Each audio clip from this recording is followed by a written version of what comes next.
Hello and welcome back to another video.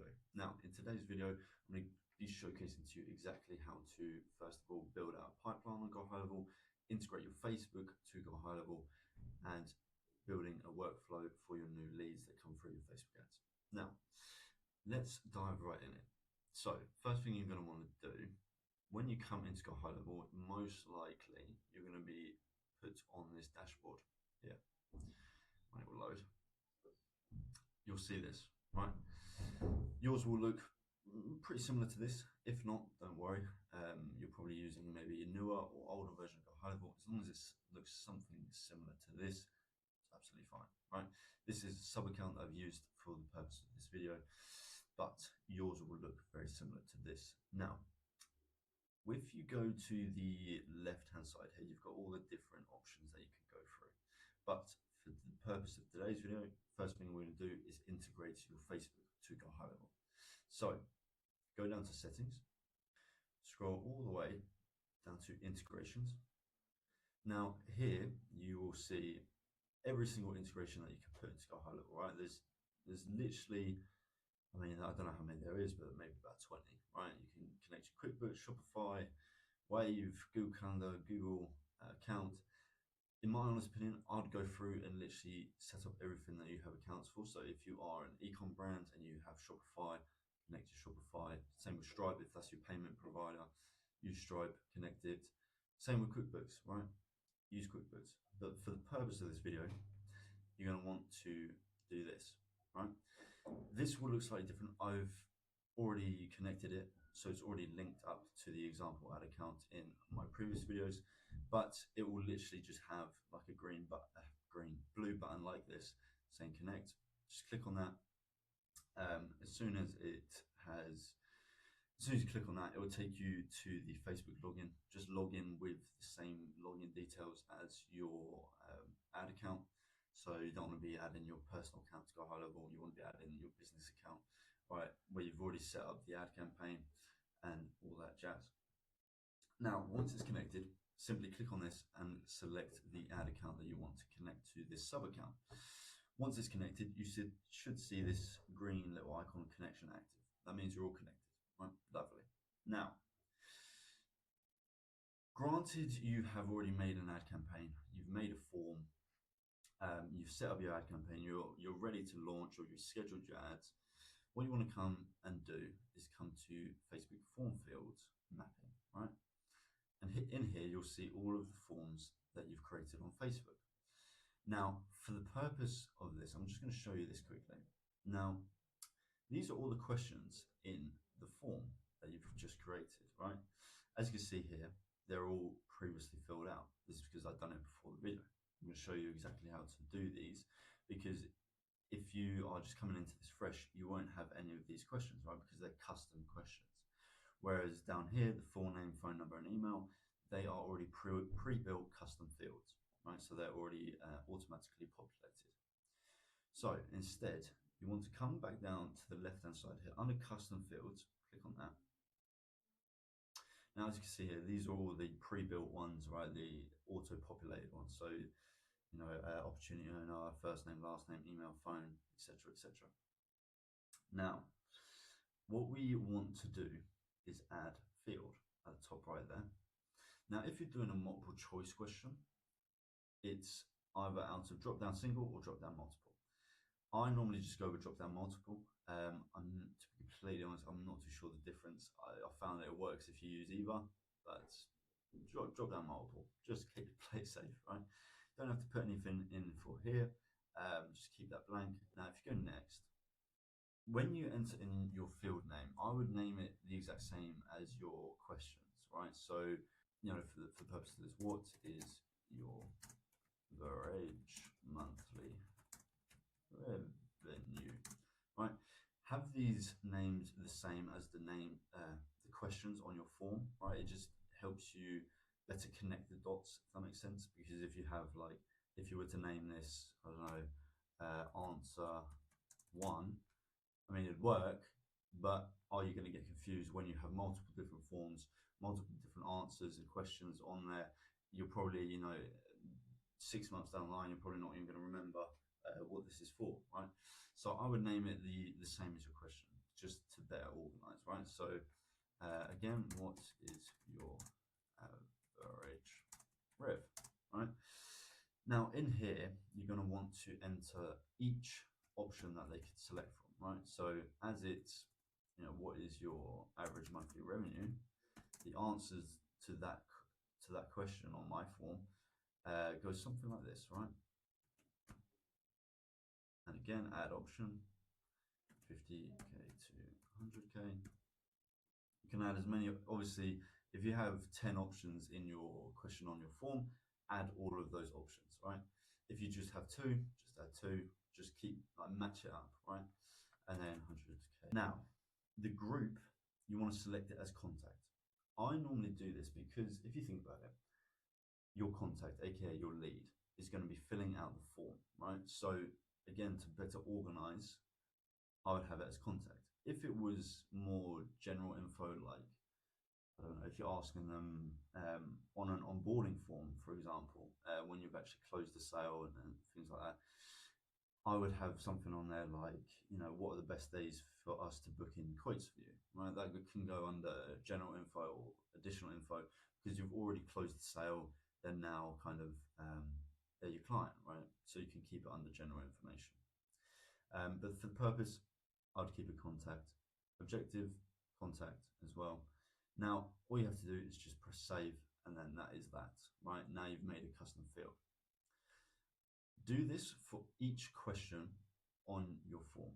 If you have a question on your form where it's where it asks the lead to input something manually, so they're actually like typing things out, you can have single line here. Again, go through, name it, the same as your question. So this could be, what is your business name? Or, you can have whatever you want in there, but name it the same as your question, as always. Group, again, contact, and then because the lead is manually inputting things, you don't have to touch anything else because it pre-fills what they've said into the custom field. So just press save there, and those will be populated. Now, once you've done all of that for all of your questions on your form, go back to integrations, Facebook form fields mapping, click on the form that is active on your ad campaign, edit fields. Now here, these will be auto-populated, so full name, phone number, email would already be done for you. You just have to connect the dots with these, right? If you scroll down all the way, you can see there, what is your average monthly revenue? What is your business name? What is the biggest problem, right? Just connect the dots, if that makes sense, and then press confirm. And then, as you can see there, successfully updated the form. Now, if we go to the opportunities tab and create new pipeline. So yeah, once you're in the opportunities tab, come over to the right here and create new pipeline. Let's move me out of the way. So name this, I always name it something like my business name, and then maybe like sales pipeline, or you could have like, Dento pipeline. Depending on how you want to structure your kind of organization, you can have multiple different pipelines. So if you wanted one where it's just your new leads coming in, and then another one for when you book in a call or book in a quotation, you can have another pipeline for that, and then you can just move prospects in and out of the different pipelines. That's how I do it. I have one for new leads, and then I have one for my appointment booking, just to keep it a little bit more separated. But yeah, in here you can have obviously different stages. So like new lead. What I would do is have something like new lead, something like contacted, call back in, ... right? Because when you call some people, they might be like, oh, can you just give us a call in 5 minutes, or etc. etc. And then I would have something like not qualified, especially if you're doing this for your clients, or if you do run a service-based business, you're going to get a lot of people who aren't necessarily qualified. I mean, even if you are doing agency, you're not always going to get 10 leads. So having not qualified there allows you to realize, okay, how many people are not qualified versus how many people have come in, booked a call, and things like that, right? Something you should also be tracking on the back end. And then you can have in here as well, no answer. You're going to get people like this, right? Just sometimes you'll have a lead come in and nothing will happen, right? They won't answer the text, no emails, no nothing, right? So having that in there just allows you to maybe further down the line call them up again in a month's time, see if they answer then, because some people are just busy, you know, it happens. But essentially you can add a few different steps in here. These are just the basics that I would have. I have it formatted because I do have two different pipelines.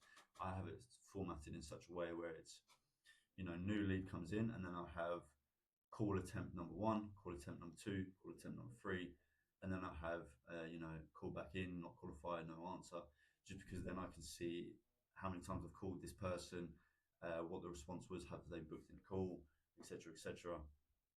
It just lays it out a little bit more better, if that makes sense. But once you've done that, press save.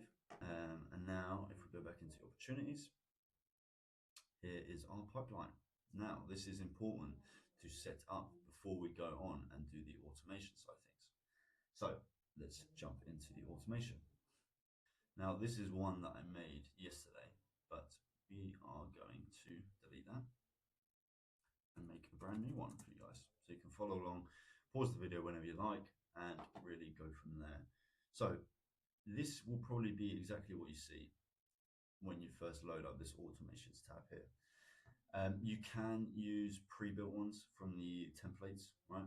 But I always prefer to start from scratch, just so you know what's actually going on in the workflow, and you're not just, guessing what to do, right? So start from scratch. It will load in. Now, this is exactly how it will look like for you, right? If you click on this, add new trigger, this is what triggers the workflow, hence the name trigger, right? We want us to be searching Facebook. See, Facebook lead form submitted. Once you click on that, now you can leave this as pages any, form is any. If you have multiple different pages, you obviously come in here and you press, obviously Azento as the page. Again, if you have multiple different forms live on your ads, it's always a good idea to have this as the specific form that you want this workflow to work from. If you just have one, or if you just don't care, if you have multiple different forms, but they're all going through the same process, keep it on any, it's not a problem. So save trigger, this little plus icon, hit on that. Now, first thing we want to do is you want to come down here and you want to, well, actually we might as well just type it in, update, create or update opportunity.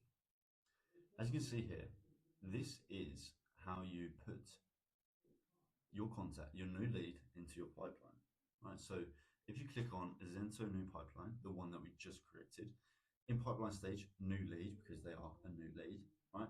Don't necessarily have to give it a name, right? Or opportunity source. I mean, you can type in here, obviously like Facebook or something, right? Just to keep it a little bit more organized. But to be completely honest, I never really do. Opportunity value, again, if you're running a service-based business and you're not too sure how much you're going to charge per customer, I would leave this blank for now, because unless you have a set pricing, like if you just have one price, if you're selling a product or a one-time fee or something like that, you can put in say your product's 500 quid, you can put in opportunity value 500 quid, and every lead that comes in will now have an opportunity value of £500. That obviously means not everyone is going to be that £500, but if you further come down here, see if you selected one, your dashboard that you would load in first, every time you selected one on your opportunity, it would update that, and then it will calculate your revenue generated from leads that you've won. If that makes sense. But for the sake of this video, I'm just going to keep it simple for you guys and just have it like that. Now, you can leave these blank. I probably wouldn't mess around with allow duplicate opportunity opportunities, because then you can have a contact going through this twice, and that can piss them off sometimes, especially if you're sending out SMS, emails, right? You don't want to spam them. I mean, the emails doesn't really matter too much, but the SMS definitely does, right? You don't want to be overloading them with SMS, especially if it's just a carbon copy of the one before it. So I would just leave that blank. So save action. Now what this is going to do is it's just going to, every time a lead signs up to your Facebook ad, it's just going to put them into that pipeline that we just created. Now the next stage is tag, add contact tag. This will allow you, well, if you don't already have a tag, what you can do is just type in here Facebook, right? Facebook 1, right? And you can just add a new tag here, right? But because I've already made a Facebook one, just click on that and it should be all good to go, right? Now, this is because we want to better organize, right? This whole thing is about organization of your leads, so you know no opportunity slips through the cracks. So once you have that tag, save action. Now, what you want to do next is have an internal, I'm not even typing anything, internal notification going out. Now this is the notification that you will get, right?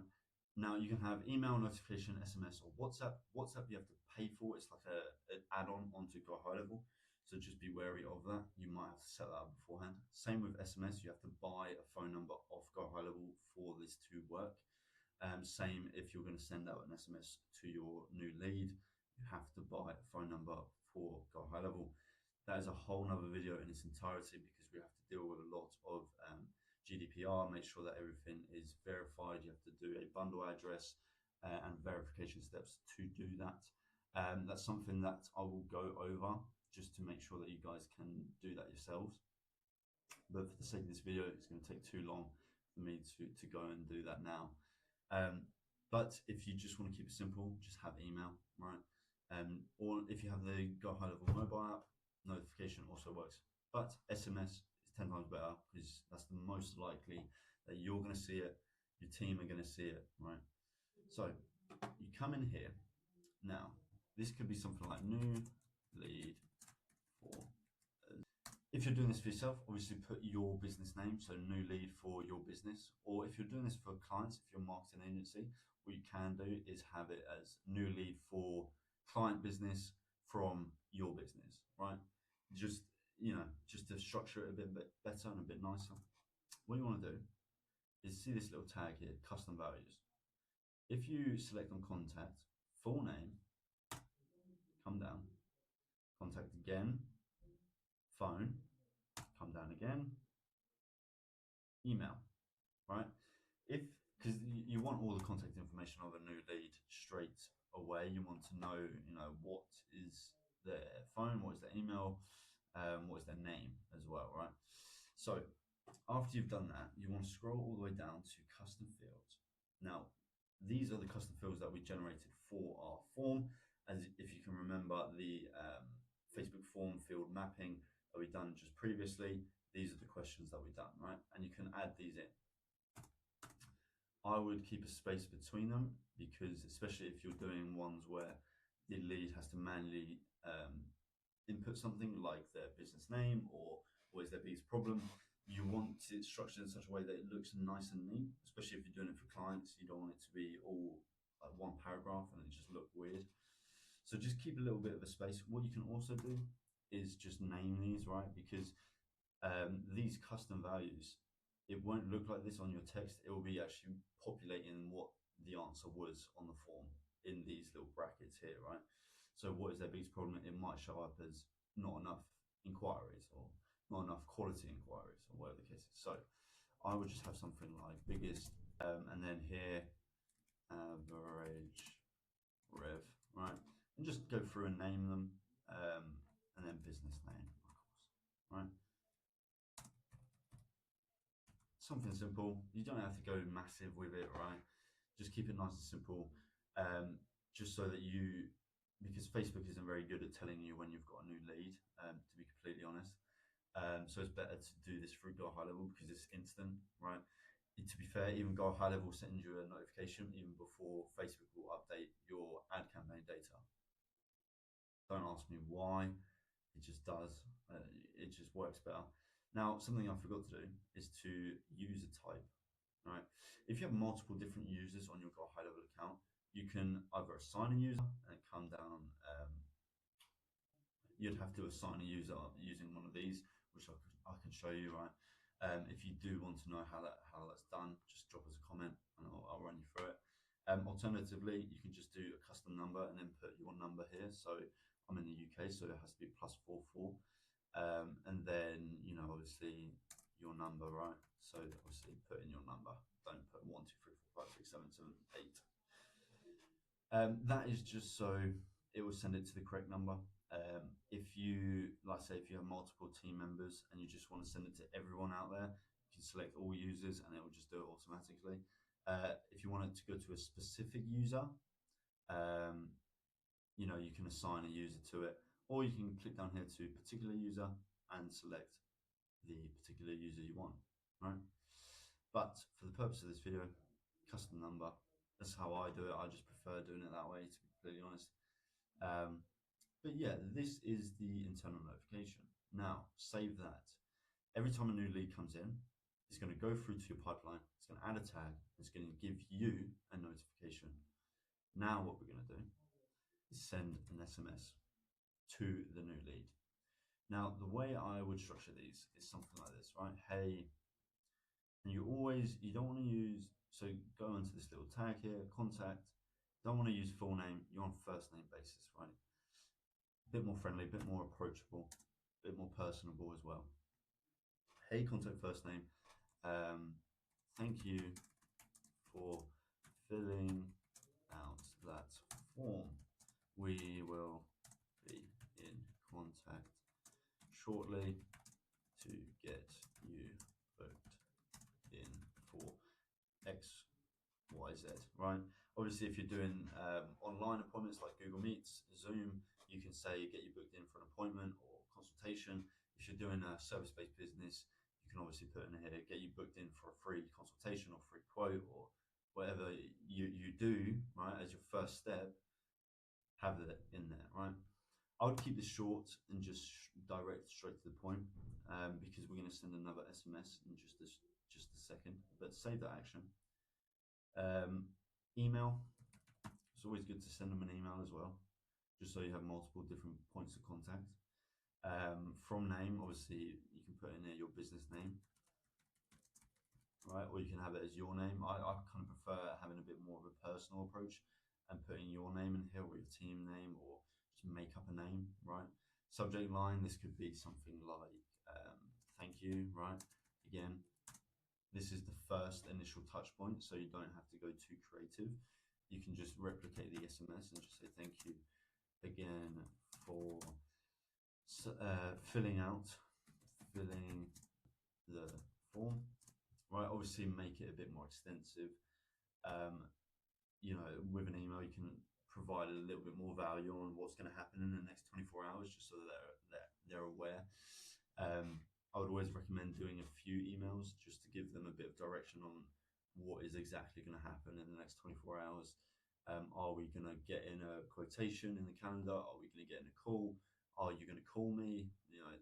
Because at the minute they have no idea what's going to happen, right? So just hold their hand through the process. So obviously expand this. Do not just put this, right, because they'll just look weird. But expand this. You can use ChatGPT. Just be aware, ChatGPT likes to go a bit wild. So just rein it in, make it a bit more human, and just go from there, right? So save that action, right, from email. Right, this can be blah blah blah at gmail.com. Obviously, put in. You get the point though, right? So Joshua.uk, right? Just put in your email here, obviously. So save action. Now, what we're going to do here is add in a wait.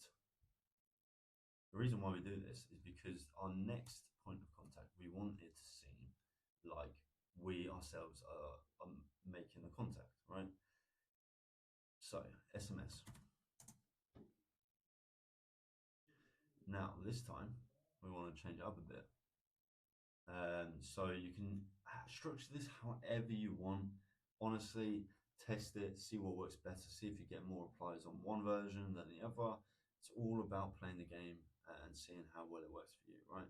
So contact first name, so John, it's Josh from Azento, right? Good to see you filled out the form. I'm excited to speak with you soon. And then what I would also do is have an open-ended question. So something like, just out of curiosity, what made you sign up, right? Because then even if you can't get to the phone and call them straight away, at least this gives them a little bit of a chance to engage with you already. So it kind of it improves your reply rate, right? Because you're having an open-ended question, they're going to answer, then you can handle the conversation from there just via text. Or I would always recommend calling them, but you can handle it via text if you are busy, if you are out, if you're at dinner or whatever. You can just structure it in such a way where even if you can't get to the phone straight away, you can still like communicate, right? So have something like that. And then I think, to be honest, I know this is a very simple flow, but I think this is all you're going to need. Oh, one thing that you can do, one thing that I would do, especially if you're going to use GoHighLevel for literally everything, is add in a note, right? Have something in here. Because what you can do, when you're calling them, you can pull up their notes and actually make notes on what they're saying, right? So if they're saying, we've been doing really well for the past 6 months, but this month has just been really quiet, so we need more leads, right? You can put this in, more leads, right? You can put stuff in. What I would do is put in your appointment setting script in here, right? So especially if you're not confident on the phone just yet, just put in your script. Again, use ChatGPT if you so wish. Again, take it with a pinch of salt. But put in your script. You can also put in, their main pain points, so you know what you're talking about. So again, come down to here, custom fields, biggest problem, average monthly revenue, right? And then you've got it all there. That's something that you can do. And as you can see, I just put it in between here because you kind of want to structure it in such a way where it looks neat, so you know what's going on. So it sounds a bit weird, but blue with blue, green with green, etc., etc., right? And then when we come to publish it, just move this out of the way, press publish, save. And now you're all good to go. You can test this workflow. For the sake of this, I'm not going to do that because I don't have a phone number for this GoHighLevel sub account, so it's just not going to work. But if you create yourself a contact, whether that's yourself, your girlfriend, your boyfriend, or whatever, just to see that it works, I always recommend testing it before you go live. But test it, see if it works. Go back to the workflow, and now obviously name it. I forgot to do that, but name it something different so you can again organize things better. Once you've done that, every new lead that comes through will appear in here. It will get those SMSs, it will get those emails, and you will get a notification as well. Right, I think that is everything. If I've missed anything, please do let me know. But hope you've enjoyed, and I'll see you in the next one because I'm here for the long run.